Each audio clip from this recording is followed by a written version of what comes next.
大家好，我是田园，今天给大家分享一个麦梅小面包做法。首先我们准备230克的高筋面粉，先加入3克酵母粉，再加入20克白糖，接着我们用筷子先把它们充分搅拌均匀。搅匀后，我们先少量多次的加入大约130克的牛奶，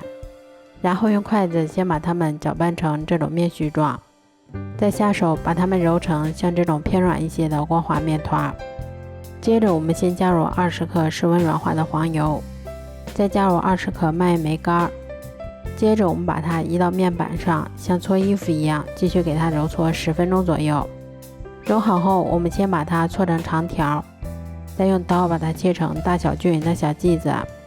我们取一个小剂子，先给它揉得细腻光滑一些，然后再把它按扁成小饼的形状。接着我们先把它擀成厚度约3毫米的长方形饼皮。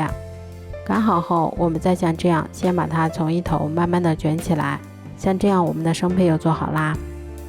都做好后，先把它放到铺有固有纸的烤盘里面，然后再给它盖上保鲜膜，让它常温醒发至原来的2倍大。醒好后，我们在表面先像这样给它轻轻的划上几刀，最后我们在表面再给它刷上一层鸡蛋液。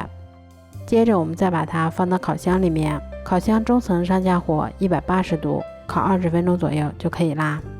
这样做出的麦梅小面包吃起来非常的松软香甜，咬上一口还有一股浓浓的牛奶和麦梅的香味。如果喜欢的话就试试吧。